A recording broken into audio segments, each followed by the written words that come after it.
to QInsight from QGate, where we explore where CRM, AI, emerging technology and the real world meet. I'm Steve Clarke. And I'm Alastair Jupp. In a slight change to our running order, we have Chris Roberts, Director of E&F Solutions. Chris began his career on the front line of social housing before discovering the Microsoft Dynamics back in 2010, an experience that ultimately led him to specialise in helping housing associations modernise. Today, Chris works with organisations across the housing sector to bridge the gap between operational reality and technology, translating complex business requirements into practical Dynamics 365 and Power Platform solutions. In this episode, we'll be discussing why technology should never be the starting point, the challenges of introducing CRM and AI into regulated organisations, and why understanding how a business actually works remains very important in a world of shiny features. Chris, welcome to the show. It is excellent to have you on. Yeah, great. Thanks for having me, gents. And what an intro. Cheers, Ali.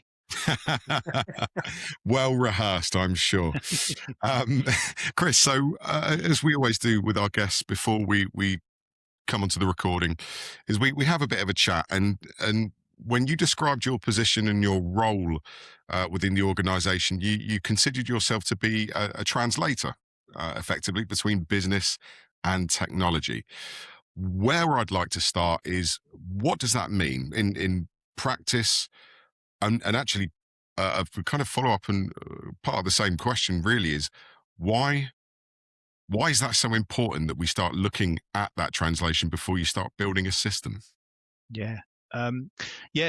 Cheers, Steve. Yeah. So it's quite interesting, really, because we live in an era. If you're in LinkedIn for more than 5 minutes, you'll see lots of shiny tools appear, and there's lots of options, lots of opportunity to do things better. And obviously, Dynamics and the Power Platform is kind of part of that.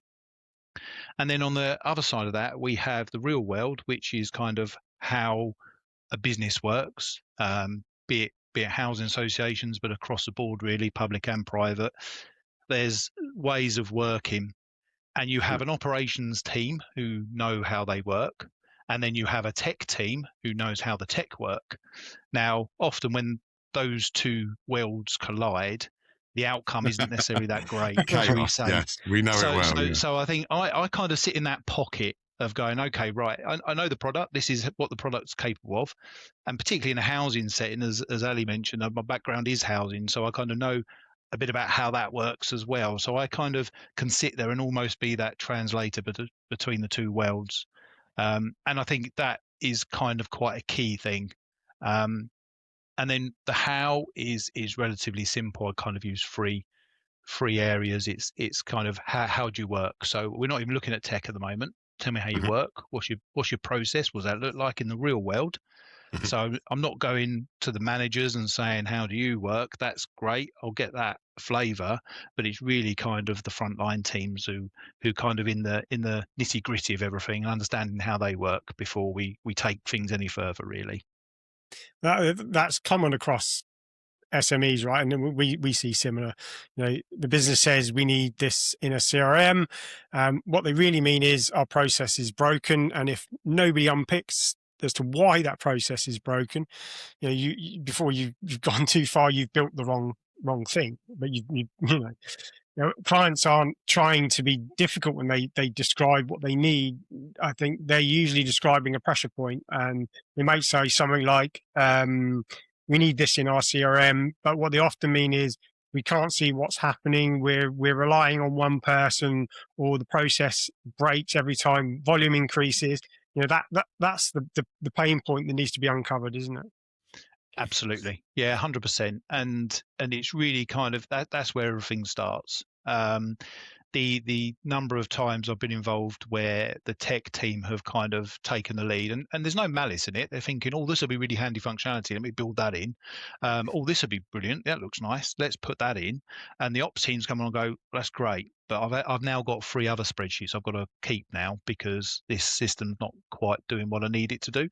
So yeah, it can get quite messy quite quickly. We love a spreadsheet around here. It's really interesting, right? Because some companies have this great mapped out process on paper and it looks amazing, but the reality is the business doesn't actually follow that process, right? There are people sat there in the real world doing the job, and they've found pain points in that process, and so they've got spreadsheets and tools and all sorts of stuff going on that maybe the process team don't necessarily know that that's actually going on. So, you take that process that they think is happening and the reality is something very different, and then you get that kind of mismatch, and and we all know where that ends, right? Absolutely, and hence the reason you go to the front line, wherever that front line looks like. But also, you then go sort of to the tail end of that and speak to managers and say, okay, what do you need to report on? Because more often than not, they're suffering as well, because they're getting data that's been given to them, and they have to put it into another spreadsheet to generate a chart that they can then show once a month. So I think there's pain in all over the place when you start looking at just a legacy process that everyone signed off 5 years ago. Yeah, absolutely. Chris, I'm just going to kind of pick up on something that Alastair said in the intro, and of course you referred to a second ago. How do you go from housing into dynamics? I just and there's some weird and wacky kind of career paths, myself not least of all, and that's probably saved for another episode. But how did you transpire to be doing what you're doing today? Wow, it was. I've always had an interest in tech. It's just always been bubbling away. And when I started in housing, it was in a call center. It was around 28,000 properties, so lots of customers calling for a variety of different reasons, and it was great to be there to support some of the most vulnerable people in our communities, to be honest. So loved that piece of work and loved the customer service side of it, and it was challenging as well. But I enjoyed that, and the tech kind of thing come along because I was helping people, I was training people on the current tech and on all that sort of thing. And then I was very, very lucky that I happened to have a director of customer experience and a director of IT who saw this kind of tech and customer service sort of slant I had, which is an unusual combo. You're either a techie or a customer service, generally, a bit of a broad sweep, but that's normally how it goes. And they saw this, and we actually, the Housing Association was going through a big transformation and very forward thinking. So we went to the BT Innovation Centre where they showed you the art of the possible. It was some great stuff. And at the end of it, I was then successful and got to manage the first Dynamics project. And it was one of the first few in the whole housing sector, actually. It was quite a new thing to have Dynamics, or CRM4 as it was back then. That's how old it was. It was quite a new thing to have in the sector.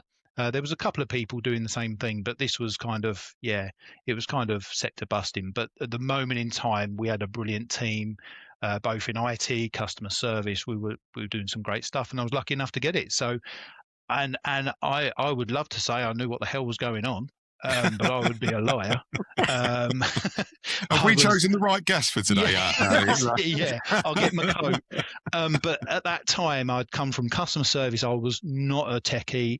I had a lot of support from the IT team there, without a doubt, and my colleagues as well.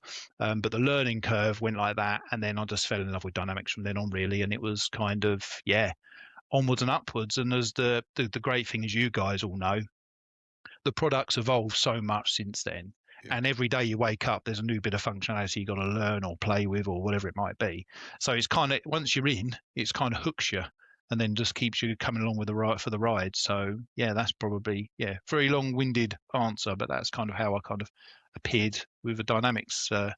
I've got a kindred spirit here, right? You're a bridge. I always, whenever I introduce myself to clients, I always position that I'm the bridge between commercial and technical. No, I can handle a technical conversation. I can handle a commercial conversation, but I don't sit in either camps. To be honest, is that bridge, and I think more and more that is going to become more and more important. With one of the things I'm always talking to, in fact, I was talking to a client about it recently, where organizations are all organized vertically. So you have marketing, you have sales, you have delivery, but your client experience is horizontally right across all those departments. So those gaps between each of those kind of departments, typically, not in all cases, but typically that is where things fall down. Handovers between departments, one department thinking something has happened that hasn't happened or hasn't been communicated. So it's a real skill to be able to bridge those gaps, I think, and really definitely useful for clients. Yeah, and it's about comms. It really is. I think you nailed it there. We just said the communication piece. I think that's it. It's almost that as I go back to the translator piece, it's okay. What does that mean in the real world? I've just sat with IT and they've told me X, but what does that mean when I'm sitting in front of a customer and I've got to do Y on my iPad or phone or whatever? And that's kind of the sweet spot where I come in. And sorry, Ali, carry on. I'll probably get told off for saying this, but a developer's idea of done is not necessarily the same as what a user's idea of done is, right? It does what it's supposed to do. Okay, and then you take the user side and think, actually that's quite a challenging user experience, and you have to kind of merge the two together. I think, and it can be a real challenge, actually. Oh, definitely. Yeah. Sometimes it feels like you got a hospital pass, as the term in rugby is. It's kind of the people on the front line aren't happy and the developers aren't happy, and you're in the middle. But you can see both sides, right? Yeah, you can understand. Okay, guys. So do you know what we've kind of uncovered here that I think you both have a very similar kind of position, in terms of being that conduit, that middle ground to convert business requirement into technical. My job is sales, and invariably when I talk to prospective customers, certainly ones that have come to us or that have been referred to us, often it's a case when they start going, right, we want dynamics, we want CRM. And one thing that I've learned over the years is that you kind of have to challenge that perception, because for the very reasons that we've just been talking about, if you kick off with the technology as opposed to ultimately understanding, the why of it and the ultimate outcome, it's a dangerous place. But I've also had some pushback on that. These prospects going to me, no, I don't want to talk to you about my business process. I don't want to kind of go into the detail. Hook me up with some Microsoft licenses and away I go. Yeah. Chris, I'll start with you and I'll extend the question to yourself, Ali. How do you kind of handle that scenario when you might have someone that's adamant that no, just chuck it in and we'll be fine? Yeah. I think a lot of it centers around the level of risk. So Okay. it's like, okay, we can sell you 200 licenses at X amount, and then we'll get going. Nothing's going to be delivered in the first few months. You're going to get this sort of bill. And if we don't go through the process and we don't understand, there is this big translation gap that could appear. You could then have teams that don't know how to use a system, even though you've done X number of hours training with him. So I think it's that level of risk. And I think where everyone knows Microsoft's good product, but the licensing is a bit of unknown. There's a cost element there when you start using the system in anger. And I think it's almost right. Yeah, we can do that, but there are consequences, and you've got to explain this to your exec team, your board, whatever that looks like. And it could be a difficult conversation. If you go now back to say, this is our problem we're trying to solve, it links to this strategy, it contains these 5 processes. When we work with QGate, E&F Solutions, this is the rough cost. That now is a much better conversation to have with a senior management team when you're trying to get some budget signed off than give us 200 licenses, we'll work it out on the way. On the flip side of that, what you can also do though is support them if there is that sort of mode. Okay, let's fail quick. Let's give us a little process. Let's spin you up with a trial. Let's do X and see how it looks. And a lot of the proof in the pudding when they go, right, okay, yeah, no, we need to do a bit more of this, don't we? That what we've just told you isn't really going to fit, and that can be done quite quickly. So there's kind of here's your risk, here's what we could do, here's a little trial and error that we could do within the next 30 days. So there's various different ways I kind of manage that conversation. In some cases, in some businesses, you can do that, right?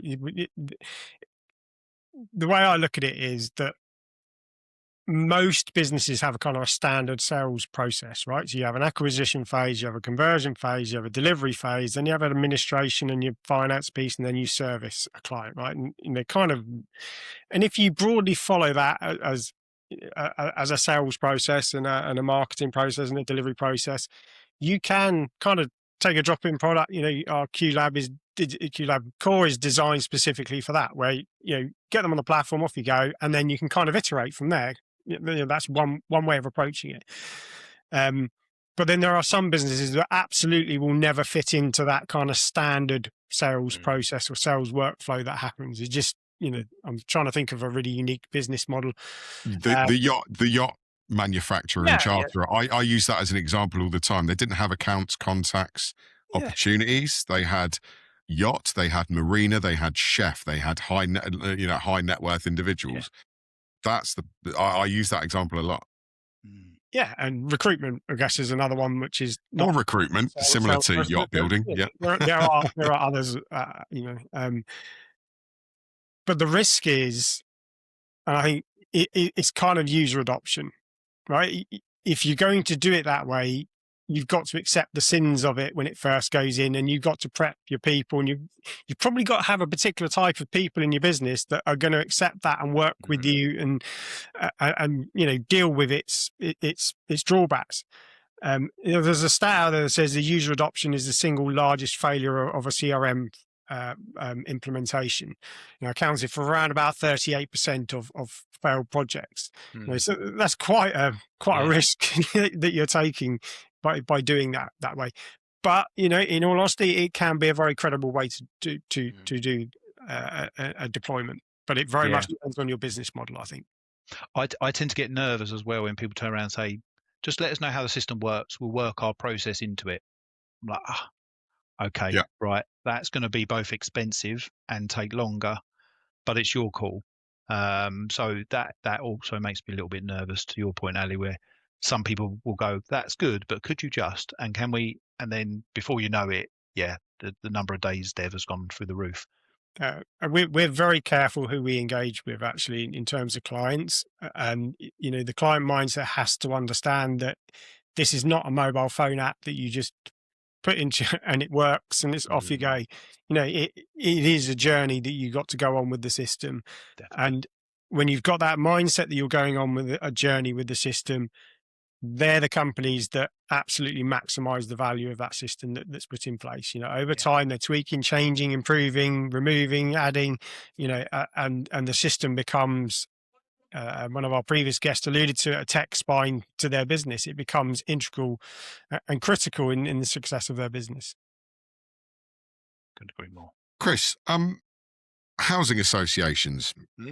Now, there's a lot of, and invariably a lot of our conversations on the show, Chris, end up at AI. And, it was no shock that we're going to kind of touch on that subject. One thing that we've not done is talked about AI in the public sector space. Now, there's a lot of AI hype, that term's thrown about there in the commercial space, the private sector, but public sector operates, as we know, under very different pressures. What, in your experience, and obviously that being your focal point, what does new technology adoption look like in the public sector space? Things like budgets, regulations, these accountabilities, they're all much tighter than the private sector. How do you deal with that? Yeah, I think particularly the regulation side of things is pretty tough. You have, for example, TSMs that have come out in housing, which are tenant satisfaction measures, which measures a variety of different things across customers' expectations, their property and stuff like that. So you have housing associations who have got 1,000 properties going by the same rules as a housing association that has 100,000 properties. So you can imagine, just to make sure you're meeting all these TSMs, for example, there's lots of other regulation, but from a TSM perspective, make sure the amount of staff time it takes just to actually monitor all that. And then someone says, can you put in a new system, and this, that, and the other. Now, that there's two ways of looking at that. It's a lot of work, but the other side of it is actually it's a big opportunity, because if you've got a regulator saying this is how you have to deal with a complaint, there's this stage, there's that stage, and it goes to the ombudsman, and then we have a deeper conversation because the customer isn't happy and you guys haven't worked it out. They're very clear about how you need to work. And actually that, from going back to our previous points about processes, actually the regulations have helped us there because we know how we should be working. You'll have a different spin on it there'll be organization tweaks and stuff Yeah. like that. But as a general rule, this is how you got to work. So when you go to plug in AI, you've got that process there, and you've got the opportunity then to answer some of those easy questions, for want of a better word. The flip side of that, though, with regards to housing associations, they use a lot of old legacy systems, and the data is something that comes up time and time again. And I expect this is the same for small businesses and businesses across the country, really. And it's the data. We're holding a lot of customer data, very sensitive information about some of the most vulnerable people in our communities. You don't want that going anywhere or escaping or being provided the AI giving the wrong information to a different customer accidentally because they used to live in your house. There's lots of things here. So going back again to our previous thing about the process, okay, you need AI, that's fine. What's it? Why? What process is it going to support, back up, Yeah. and Yeah. improve? And then what does the data look like behind that? Are you sure your data's spot on? Because we know AI will work across unstructured data, but the results will be very different than if you had it all neat and tidy and in a better structure. So they're kind of the conversation, and I think it's almost too much at the moment. AI can do everything. AI is doing this, and it's kind of yeah, it can, and it will get better, and it will get stronger. But it's kind of, what do you need to achieve now? What part of that process could AI take the reins and run with? And I think they're the conversations people are struggling with at the moment. Yeah, we talked about this previously, that I think Microsoft coined the phrase frontier firm, right? And the frontier element of that frontier firm, it is kind of wild westish, There's a lot of stuff going on and a lot of things happening. Just trying to think of some examples. Claude, for example, we looked at bringing Claude into our business, and my operations director turned around and said, well, yeah, okay, but we've looked into the terms and conditions of Claude, and actually the data goes outside of the GDPR field. And you're straight away there, you're like, even us, as we're not a heavily regulated company, we're going, well, okay, that we can't put that out for general release to people. We're going to have to put controls in place. We're going to have to train teams to make sure they know what they can and can't put into that particular Claude. And then you've got other AIs being used by, so it's very easy to put the wrong information in the wrong platform. And with the EU AI Act coming, that's in play, and I think it's the transparency rules that are coming in play in August about ensuring all your teams are trained on this. I think even the non-regulated they're going to have to pull back on it slightly and go, actually, we need to think here, and we need to do this the way we need to do it properly. Yeah, I can certainly see that coming. 100%. But I think on the other side, though, there's lots you can do in your own environment. So for example, the regulations change all the time. You need to check your policies and your processes against the new regulation. Why not sit in Copilot in a browser and do that? Okay, work out the differences between your new policy and procedure. And then, as we know, within the Power Platform, you have plans. So what you can do then is use that information from your new policy procedure, write it into a plan within the Power Platform, and that will give you, it's not perfect, but it will probably take you kind of 50% of where you need to be, and build your apps and your agents and your Power Automate flows for you in a solution in your own environment.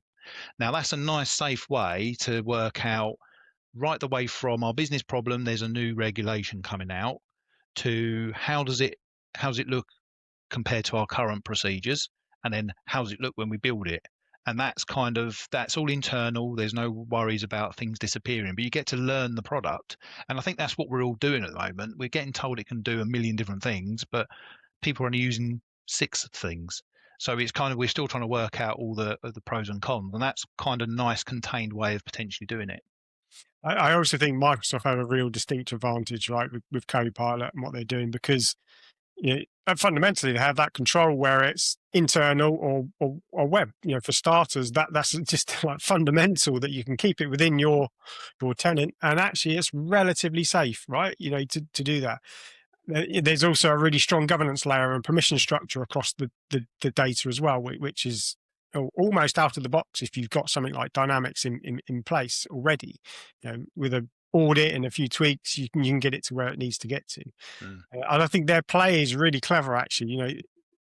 Although they've got Copilot, you've got Copilot drawing on OpenAI, you've now got Copilot using on Anthropic. They seem to be holding the platform, the governance, the control, the policy, and then they're utilizing these various tools and pulling them in, so you get the best of both worlds, basically. Yeah, and you can plug and play the different models accordingly.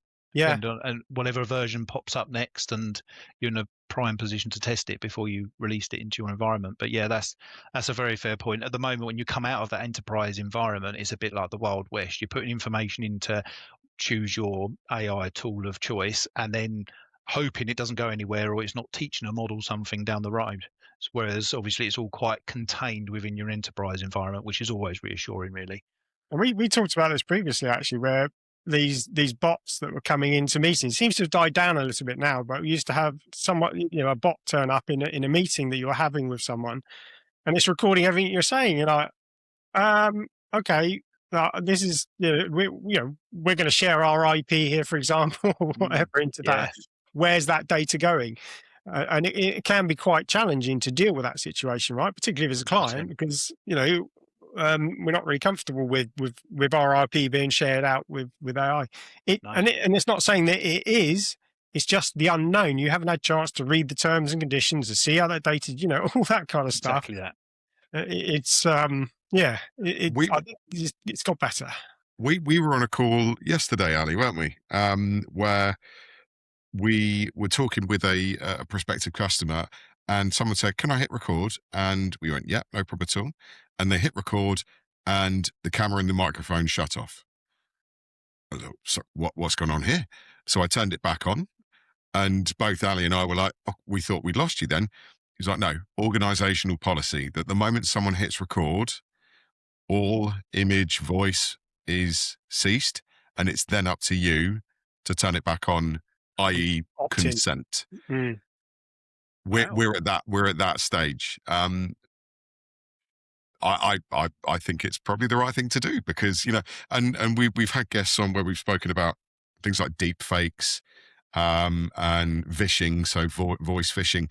It doesn't take much. It doesn't take much, and not least of all for IP reasons, of course, Ali, you mentioned. But God, I mean, there's videos of me and Ali all over YouTube doing this, so I don't think it would serve much purpose. But you kind of get the point. Yeah. We do similar things, Chris. You at E&F and us here at QGate. We have dabbled in public sector. We do have public sector customers right now, although I'd suggest that the vast majority of the organisations that we work with are very much private sector.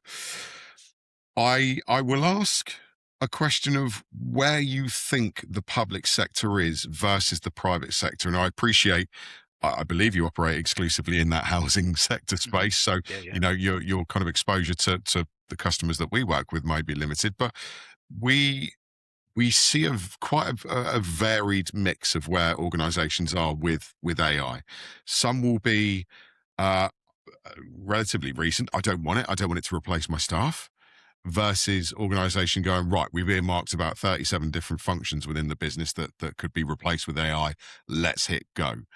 Where, in your experience, does the public sector sit?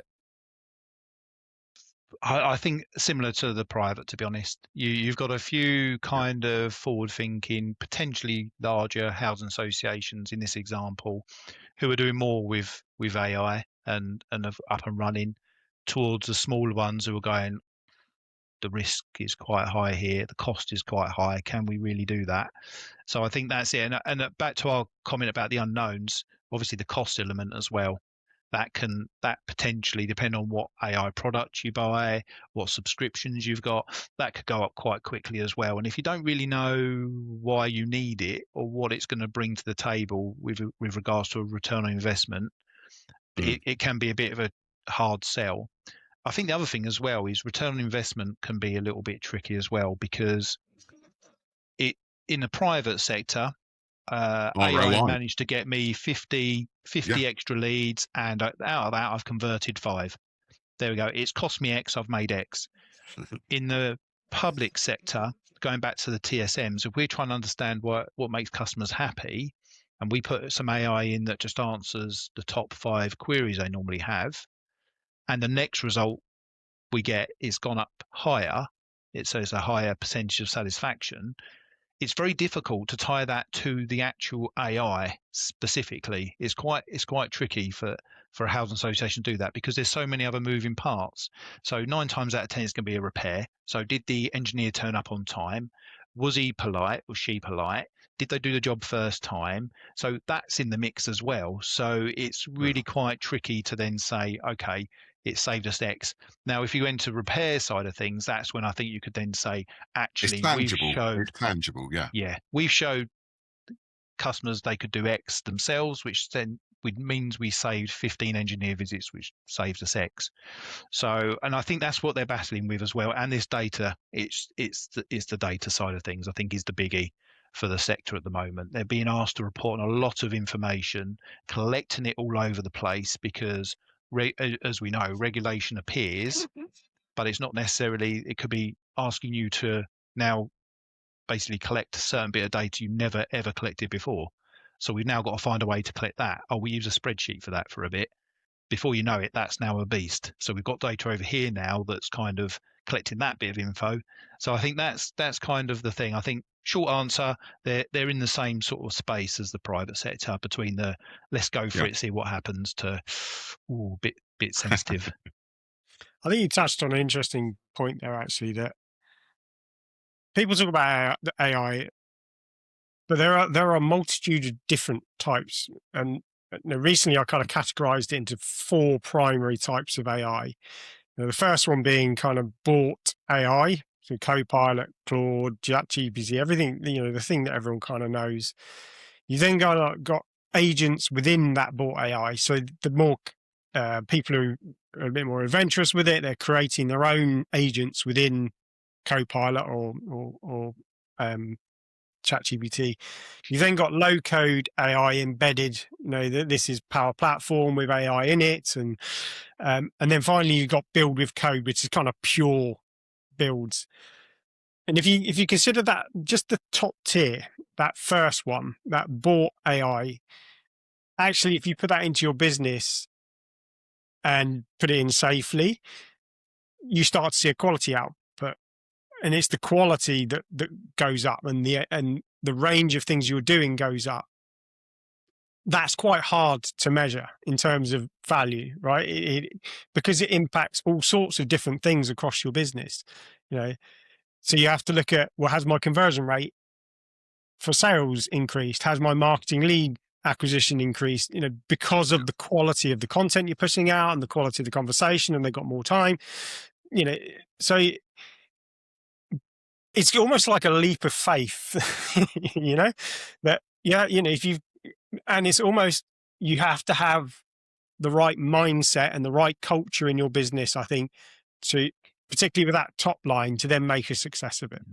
Yeah, 100%. It's a very much a cultural shift as well as a technical shift.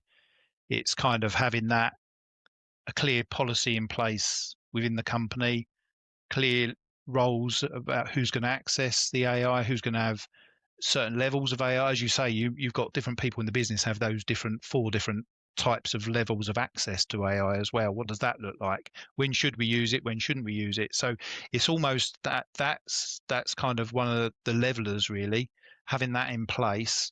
Everyone knows, okay, you can use it for this, never put this data in it.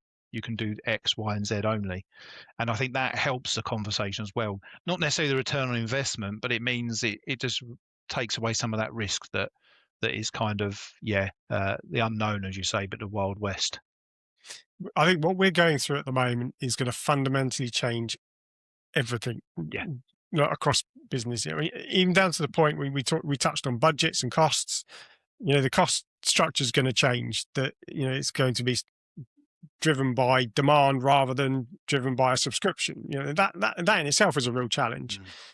It's going to change what businesses need to be good at, I think, as well. That because the pace of change is so quick, a company's ability to change becomes almost a driving factor to whether it's actually successful or not. If it has that ability to be agile and evolve and grow,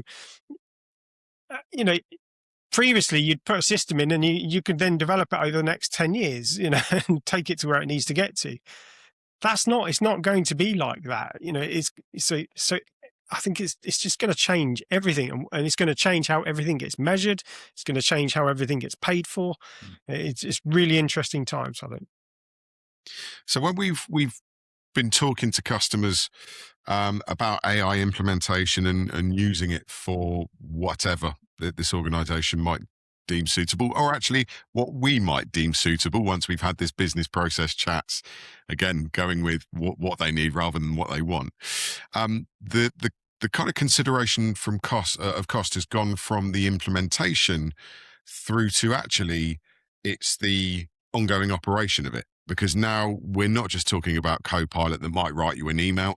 We're talking about agents that will do things step by step by step, sometimes quite complex things. Now we're into the realms of consumption of credits, buying packs of these credits before we even start to think about deploying them. How do you position that? I mean, we kind of go back to the ROI piece. Actually, we're looking at potentially some huge costs. Can you even realistically position that to a housing association without giving them some real kind of indication of guardrails? Because at the moment, we just don't know. It's all so new until you start using it. It's a bit of an unknown potential blank check, isn't it?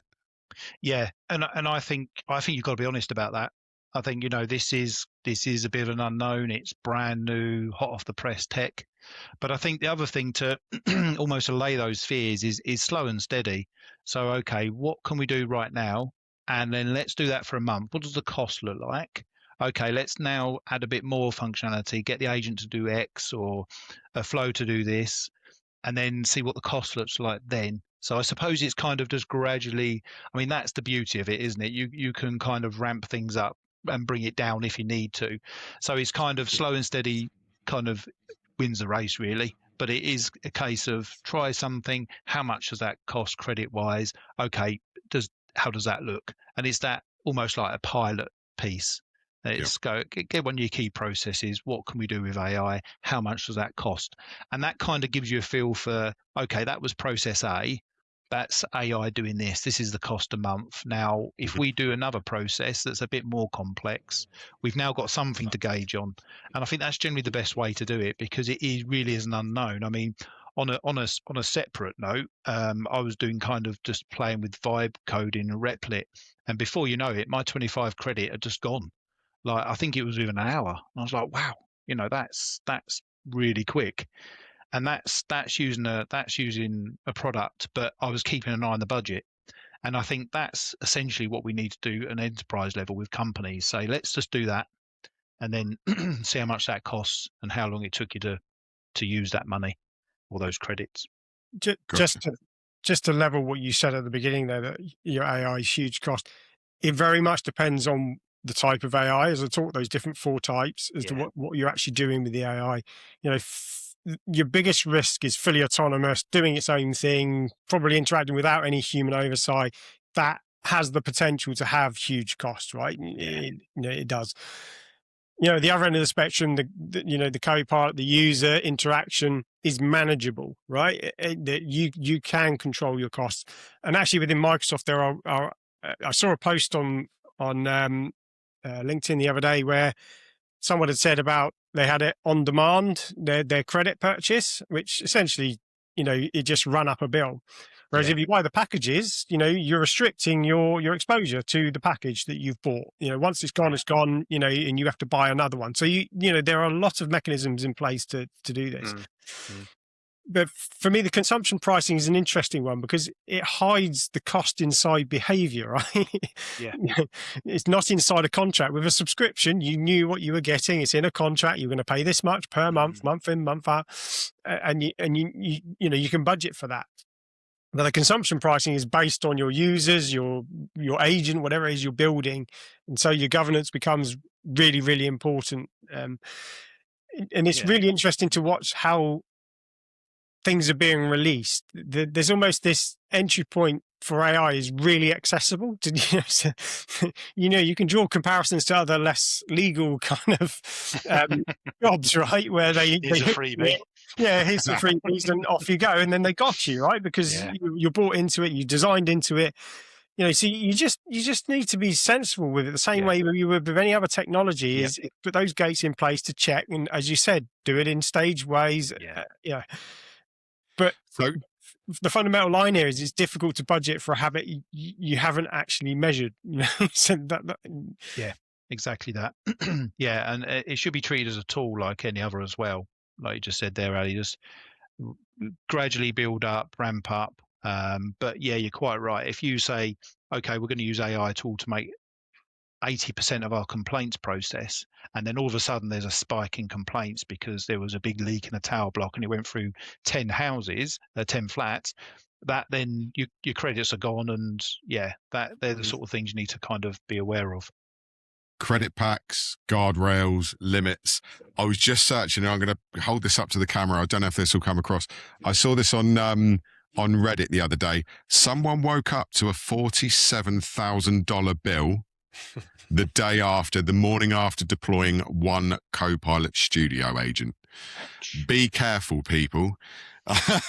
Be careful.